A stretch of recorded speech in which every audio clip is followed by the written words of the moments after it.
Ooh, we're gonna do a talk about. We're gonna talk about the anatomy, and I'm gonna do my best to. And we're also gonna talk about some physics that pertain to figure physics, not just box physics anymore. No, we are upgrading to the next level, to level 2. Figure physics. Let's kick it off with this guy here. Oh, who is he? Well, we don't know, and I will not draw a face. Leave it ambiguous. This is just a man, and yes, it is a man. That's important. I'm gonna do the differences between male and female anatomy later, but I'm gonna talk about this man. He doesn't have perfect proportions, you know. He does not, but that is okay, because he is only a man, and they're all different. So if you're off by a little bit, they just got a different physique than the average person. Okay, let me start fresh. I don't draw these necks, but if you draw necks, they might look like that. In fact, the head probably wouldn't even be that high off the shoulders. So something more like that. But I don't like those. So I'm not gonna draw them. Ever. Not even once. In fact, I'm gonna just I already undid it, so that it's in the past for real. Good. And dealt. Here is how I draw a person. Let me save the head and get rid of the rest. Okay, so you got a person. Wait, no, that's not what I'm gonna do. I'm gonna talk about these properties. Okay, people are just big, gangly bags of meat, and then they're lanky, and they have appendages, and all the weight is everywhere. So like your legs, I don't know all the percentages, but your legs are like 40% of your weight, sometimes like 35 if you have a big upper body. So like each leg is like 20 to some odd 16%. So almost half is in the lower bit. And then this part, well, it's probably not that much. I mean, what if you've only got 60% left? Your head is probably like 8% of your weight. And then, you know, your arms, they're probably like 7% each. Your torso, that's whatever's left. The point being, you can't animate one section at a time. Or if you do, you have to keep in mind that that section doesn't weigh all of the figure down. So like, there's even weight everywhere. Your head weighs something, so if you're going to animate head first, you have to remember the head only weighs 8% of the whole body. And you have to remember that when you're doing like a run cycle, because all of this stuff, that's going to be pulling on the head with the 92% that's left over. So you have to be mindful of the whole body while you're animating. Also, something to be mindful of is the center of gravity, or center of mass. Those probably aren't the same, but I'm gonna say center of mass. Let's call it right here, and let's say that it's there. For example's sake, I'm gonna use this little checkered circle for the center of mass.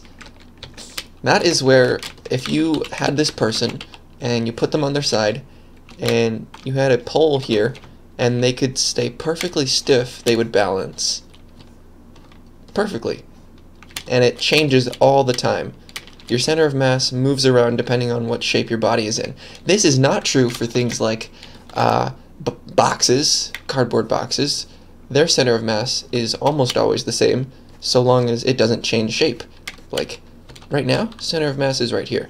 But if these flaps open, like this, then more of the weight is up high, so this center of mass, it might go up a little bit.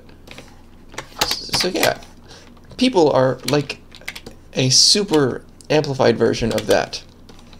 You are a torso, and on that torso, you have bits that can move all over the place. You got arms, you can throw them wherever you want, and you got legs, you can throw those where you want. And because those bits all together weigh more than the torso itself, your center of mass is going to be out the wazoo. You know, it's going to be in places where you never even thought it was going to go. Say you're bending in a like this, and your legs are out here, and imagine there's two legs there, and then here's your arms. Your center of mass is no longer here. No. Your center of mass could be outside your body. It could be to a location that doesn't even pertain to the limits of your skin. It's just an idea, the center of mass. But it is the point around which you would rotate in that position. Just like that. And it goes all over the place. If you're bending the other way, then, you know, it might be like over there. Those are your feet.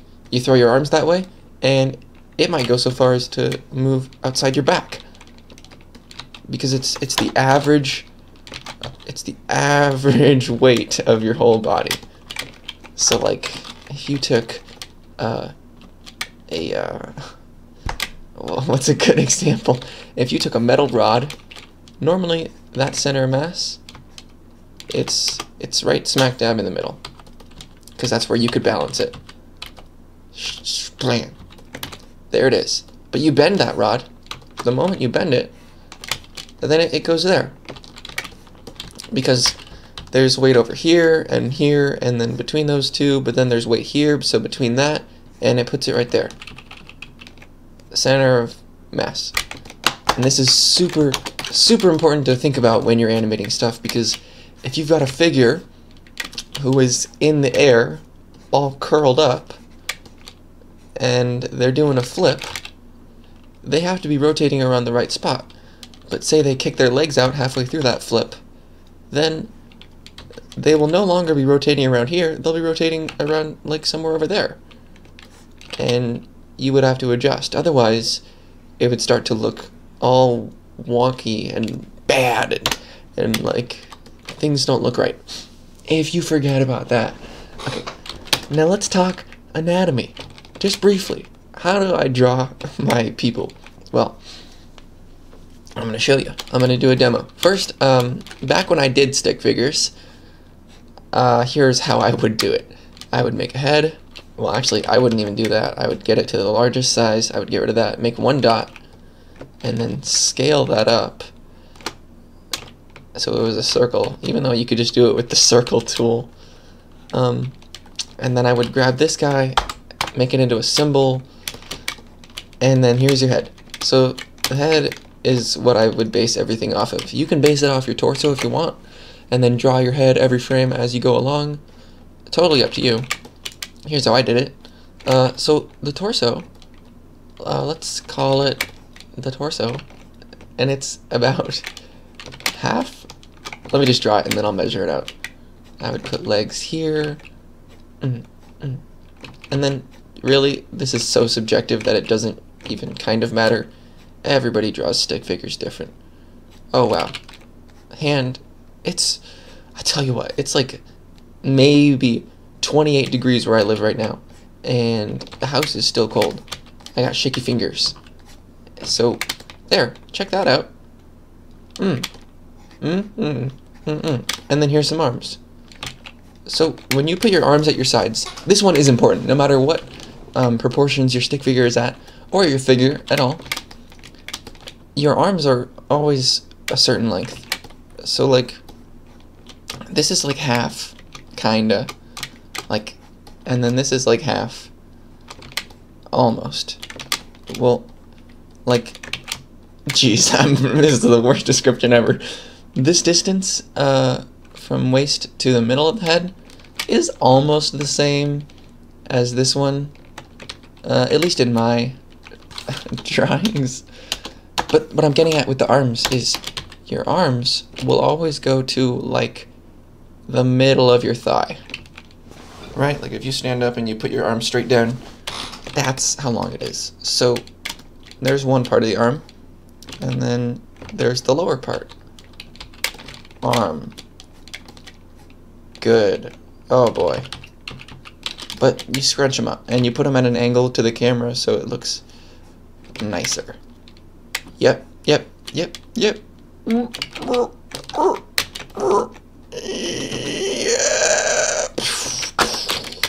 How would I draw somebody full body? Well, it's a little more complex. So here's a head, and then people have bones. Oh boy. People have bones, and people have rib cages, and that's where I would go next. I would go one neck distance down, and then I'd make it a little bit wider than the head for the top torso, and then I'd do whatever looks good. Looks good to me right there. So inside of here is all your bones. You know, you go look at a skeleton, you've got a rib cage, you've got this collarbone here, and then you've got a bunch of cagey bones, and then they split up halfway down, and then you just have some of those, the floaters, right out there. Okay. Then everybody has shoulders. They're great. They connect like, and then you have shoulder blades back in the back. But that's different. So from your arms, okay, first let's hold off on the arms. If you go down with the torso and you keep going, in here there are no bones except for your spine. So the spine is going all the way down. You know, he's the true bone, and then there's the pelvis.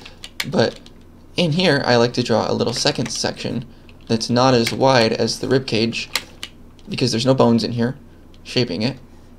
Maybe like that I would do. And then here's your pelvis, which can be just demonstrated with like a triangle or a trapezoid.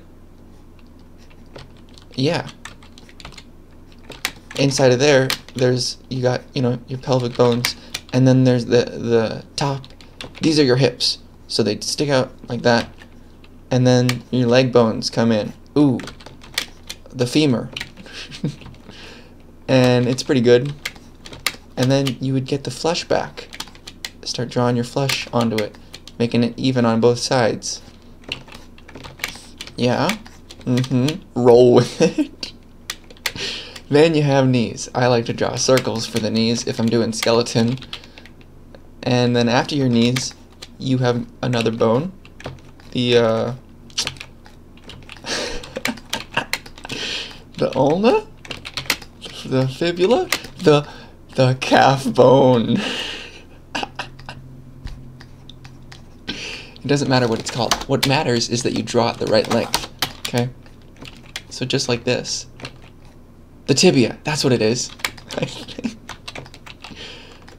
And around those, you gotta have your calves. Huge calves. I draw them a little bit larger than real life, but you can draw them however you like. I do a little line there. I can't do it with the lines inside of them, but it would look like this. This is, oh my god. It's like this. Yeah, and then here's your foot. I just gotta do it. I just gotta draw it at a certain point. There. Close enough. Yeah, and then here's your feet. Feet, I'll do a whole another thing, because feet facing the camera and feet facing away from it and to the side it's a can of worms, and it's not even, there's no time, because feet are really weird looking things. See, those feet look bad, but like there, close enough, good enough for me. And then there's an ankle. Okay, yeah, whatever. You saw the one at the beginning, that was a better example. But in your arms, you have two arm bones. There's the one, and then there's the two, the second. And then hands. Oh, hands is an even longer video than feet. So you're gonna try and keep them pretty equal, you know, good looking equals. And then your hands. Your thumbs go up if they're facing the camera, and they go down if they're facing away. So remember that.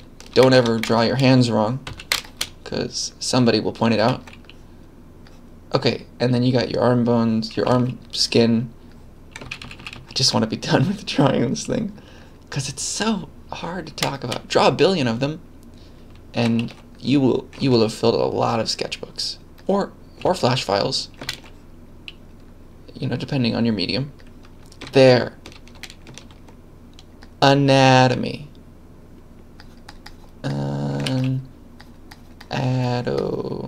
Me. Let's look at some examples. Okay, here's more of that figure animating and easing. You remember easing, right? I hope so. I talked about it for many minutes. You know this whole thing? There's the lines that get closer and closer together, and then maybe further and further apart. Like that. Easing. Very common animation thing. And it's used all the time when you're animating people. Just take a look. This is a run cycle. Well, where is the easing, you may ask yourself? I will show you. I will show you right now. Here's one point. Another point. Another point. Oh, getting closer together and then further apart. It's kind of hard to see with this, but here, let's watch this 1 foot right here. Right there. Right there. Oh. Oh. And then further apart. With the legs, with the arms, with everything. With the head. It's middle of it, right there. Closer. And then even closer, and then farther. Let's look at the arm. Look at that. It's all happening. It's all easing. It's all just... It's one big floppy easing motion. Let's check out this arm. Far apart, close together. Well, I mean, when you start doing stuff that moves quickly, you can't spend so much time easing, but it's there, I promise you. It really is. See, this was far, this was close, and then far again. It's all about the balance. It's all, like, this might be an arm movement. Close, close, close, far, far, far. Easing run. Let's look at some of those centers of mass. Here's a immovable object. This is infinity, right here. Infinity. And it's not going to stop, not for anybody. Not for these guys, especially, I'll tell you that much. So it's going to come along, you know, like nobody's business. And then it's going to hit him. It's going to swoop his legs. But he's not going to go flying this way. No, no. No. Because hitting him here will do nothing to his center of mass, which is here. Like, think of him like one big lever, huh? Now this is the fulcrum, sideways, and he's going to spin around that point. Also, gravity is going to start to take effect, so not only will he spin like this, but he will start to fall overall. And let's take a look at that. Here's that spinning action. There we go. So let's highlight that center of mass as it goes along. First it was here, then he spun around it, and he started to fall a little bit, and then he did some more falling action, and, well, close enough. You see what I'm saying? The point here being that he doesn't go this way, because most of the mass of him isn't even getting hit. Only this stuff gets hit. So this is just going to stay in one spot because nothing happens to it. But, well, not nothing happens to it, but this block here doesn't do anything to this stuff. It only indirectly affects it by pulling him with the legs. So, yeah, there's the center, and then there it is again, and then again as he goes down. And then once he hits the ground, things start to change. But it's just that first motion that you gotta focus on. This guy has a whole nother book. He is a graphic novel, while he was a mystery murder drama. What's going on? Well, he's hit right here on the front. Okay? So lots of stuff happens in the moment he gets hit. His head doesn't move very much. No, because his head is the furthest thing from the impact. Foot to head. So this leg does a lot of things. It tries to stay straight, like it was, but it can't. And, well, it could if it didn't have a knee joint here. It would have to. But since it does have a knee joint, and since, like, watch. If there was no such thing as friction, ever, at all, then, like, there's so many things going on. If there were no friction, then the leg would stay straight.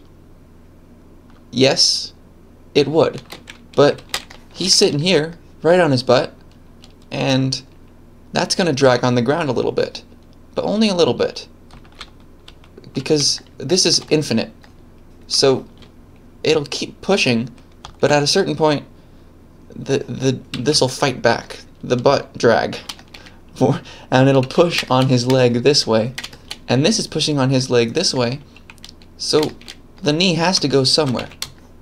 It has to exert all that energy in one direction. If there was no friction, then the leg would look straight, and he would just slide along because the butt's not dragging at all. Yeah?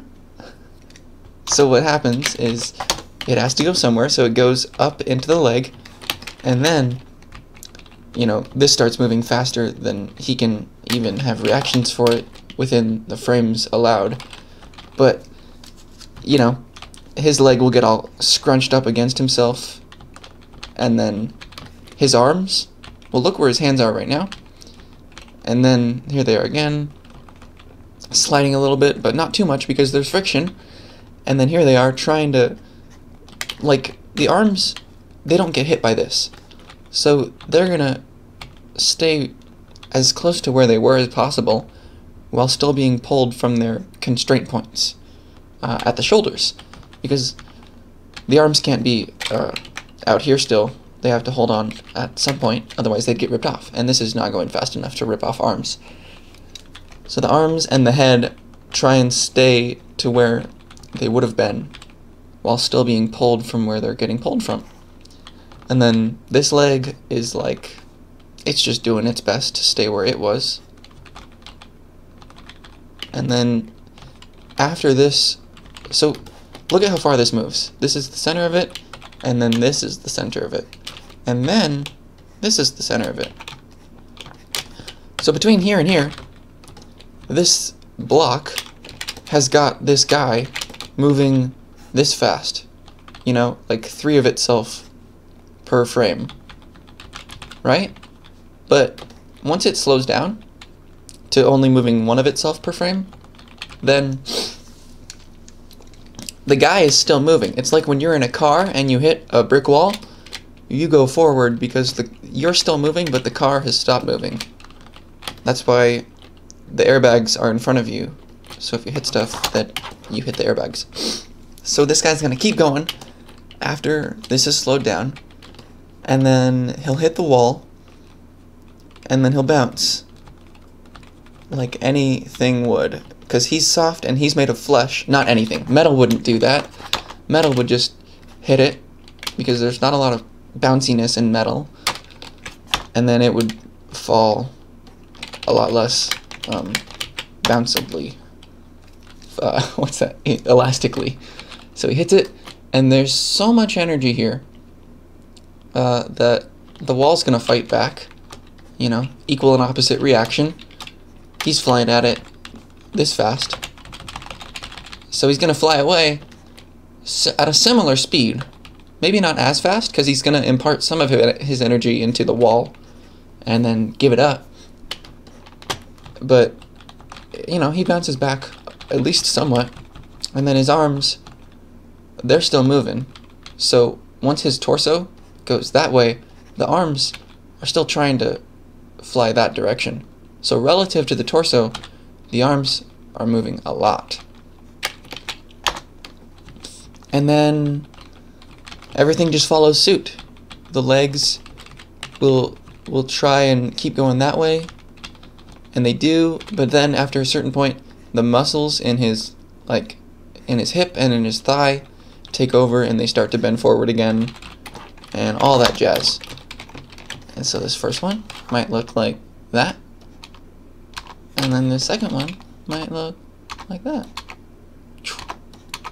And I didn't even animate him landing. It was just about this first part. So that's how figures might react when they get hit with infinity. Now, here's another example. This is really stressing on that idea that people are gangly and lanky things. And this is almost even touches on some ideas of rope. Like if this was a straight line of string and then this was a rod, it might look like this. Oh, he's all wobbly all over the place. And this is how people are.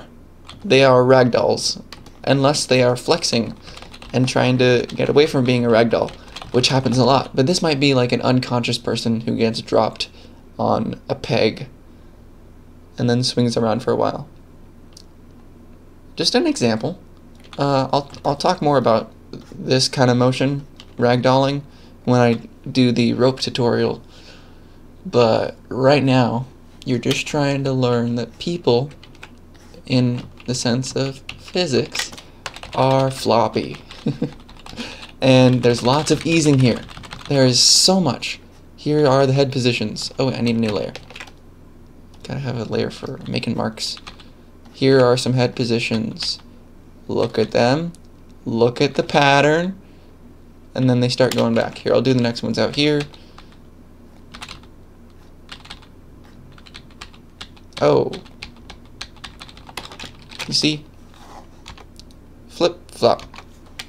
And then the same thing is true for the arms. It's all about those eases. Yeah? Pendulum motions. Wibbly wobbly wibs.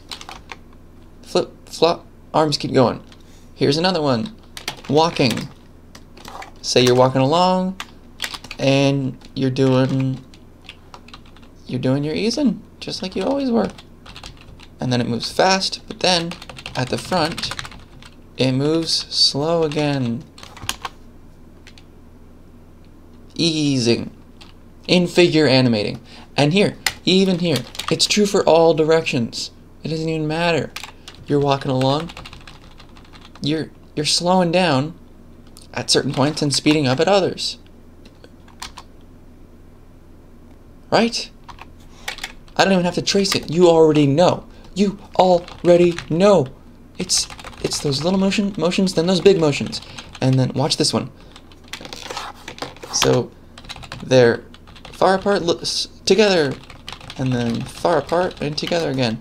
It's the same for the legs, it's the same for the feet, and it's the same for the head. Big motion, little motions, big motion, little motions. And then you get something that looks smooth. Smooth, like a sweet frappe of blueberries and strawberries all together for you. And this was physics in figure animating. Thanks for checking it out. Thanks for maybe learning something, hopefully. And there you have it. Everything you might want to know, but maybe don't. Just for you. Thanks for watching. Bye.